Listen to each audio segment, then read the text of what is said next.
Hello, my name is Reverend Dr. May Elise Cannon. Today is Tuesday, it's January 7th, and today is day 459 since October 7th of 2023. An update from the past 24 hours or so from the Middle East. Many of these updates today come from Just Security.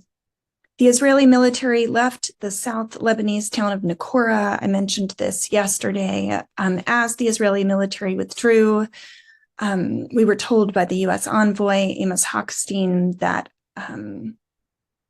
Israel's military will continue to withdraw. Hochstein said that Israeli forces will continue to depart and leave Lebanon completely. That was after his arrival in Beirut. The Biden administration will divert $95 million in military aid that was previously allocated to Egypt to Lebanon. Reuters reported that recently.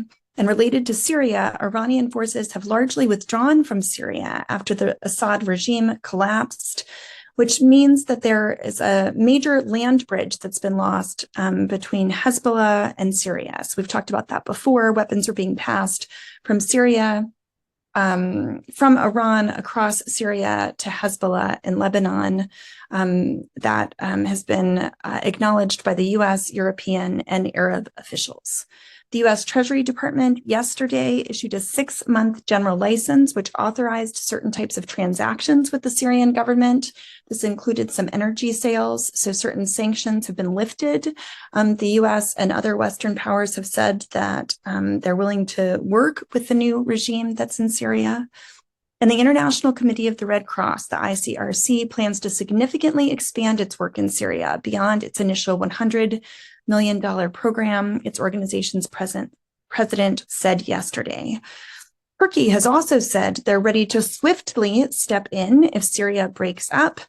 President Erdogan announced yesterday, that was published by Politico, and Turkey and Qatar will provide Syria with 2 electricity generating ships to help increase its energy supply. That was reported by Syrian state news agency, and officials have been quoted as saying.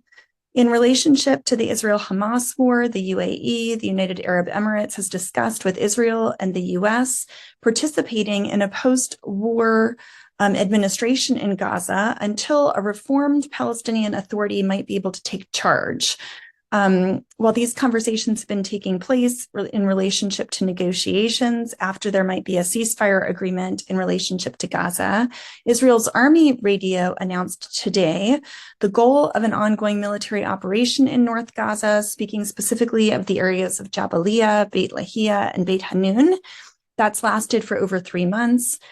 The Army radio announced that its goal was to create a safety zone for residents, referring specifically to Israeli residents of northern border settlements, and to ensure conditions for them to live securely. Of course, there has been a question after there's a negotiation and a ceasefire agreement, what's going to happen to Gaza? You know, there have been conversations within Israel about whether or not any of Gaza will be annexed as a part of Israel. And there have been conversations of those 3 separations. There's the Netzarim corridor, and then there's also a separation in North Gaza, north of Gaza City.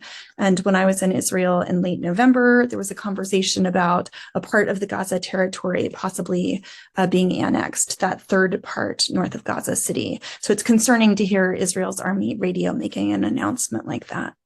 The Palestinian Wafa news agency reported multiple Israeli settler attacks against Palestinians in the occupied West Bank, specifically following the killing of the 3 settlers. And Israeli forces on Sunday opened fire on the UN World Food Program convoy in Gaza, identifying it as a horrifying incident, according to the agency. There have been no additional immediate reports of casualties. I talked about that previously as well. The IDF's Kfir Brigade ended its 64-day northern Gaza campaign. They cited that 300 militants were killed. They lost 12 soldiers, according to the military. The statement said that North Gaza residents will not be allowed to return until there's a decision by the political leadership in Israel. According to the health ministry in Gaza, in the last 24 hours alone, 31 Palestinians have been killed and 57 have been wounded. Natan Eshel, a close ally of Prime Minister Netanyahu in Israel, has urged that the Gaza war be brought to an end. He has cited soldiers' casualties and the lack of security gains. He's proposed halting all aid to Gaza, controlling the exits to Gaza, and aligning actions with Donald Trump's return to office. So that was in Israeli news today. And I mentioned this previously in the U.S., the new House Foreign Affairs Committee Chair, Representative Brian Mast, plans to progress legislation this week to sanction the International Criminal Court after it issued arrest warrants for Prime Minister Netanyahu and also the former Secretary of Defense in Israel. The Secretary of State, Antony Blinken, yesterday called for a final push for a Gaza ceasefire before President Biden leaves office. And I mentioned the Axios. They were the first ones to break the news about Biden's new weapons deal. Biden has proposed sending an additional $8 billion worth of weapons to Israel. The State Department alerted Congress about this deal. It has to be approved by the House and Senate Foreign Relations Committees. Haaretz reported on that today. They said several people familiar with the matter said that the proposed $8 billion sale, which was first reported by Axios, isn't very different from the $20 billion deal that was on the table several months ago. The shipments, if approved, would include high explosive mortar rounds, joint direct attack munitions, missiles for attack helicopters, air-to-air missiles ostensibly meant to defend against airborne threats. The sale even includes those 500-pound warheads, which were the ones that were frozen in the lone arms shipment that the Biden administration publicly admitted to halting last spring. The American Historical Association condemned Israel's alleged scholasticide in Gaza, and also U.S. military aid. It cited the destruction of 80% of schools in Gaza and universities that has affected over 625,000 children in Gaza. In the West Bank, a settler leader called the army to conquer Palestinian villages following a terrorist attack. This was the killing of those 3 settlers that happened yesterday. The head of the Kidumim settlement in the occupied West Bank called on the Israeli army to enter and conquer Palestinian villages in the area. He was speaking at the funeral of 2 of the Kidumim residents who were killed in the attack that happened yesterday. A UN special envoy, I mentioned this also, arrived in Yemen, Hans Grundberg, at the Yemeni capital to bid to quell regional tensions.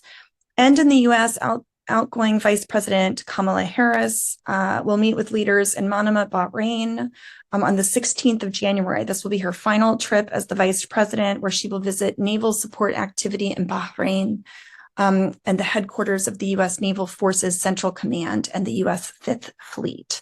Finally, today is Christmas for many of those who are Orthodox Christians celebrating around the world. And I wanted to encourage you to consider lighting a candle for them. There was an article in the National Herald written by one of our Emeritus Leadership Council members, Ambassador Patrick Theros. He wrote an article called Light a Candle for Christians in the Near East. He said during the Orthodox Christian holy season, which spans the feast of St. Nicholas on December 6th, to the feast of St. John the Baptist a month later, we should pay attention to the plight of Orthodox and Eastern Christians in the Middle East. Historically, this region, stretching from Tangier to the border of Afghanistan and Pakistan, it used to be predominantly Christian. The Church of Persia encompassed much of present-day Iran, Iraq, and the Persian Gulf Coast. Renowned figures like St. Isaac of Nineveh, an influential early church father, hailed from that area. And today, Christians comprise less than 4% of the population in the Levant and even fewer in Turkey and Iraq.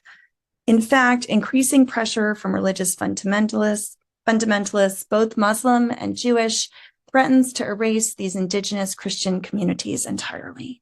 So think today of Christians in the Middle East, our Orthodox brothers and sisters around the world who are celebrating the birth of Christ on this Orthodox Christian Christmas acknowledgement and celebration this day. Pray for peace and work to that end in the name of Christ. Amen.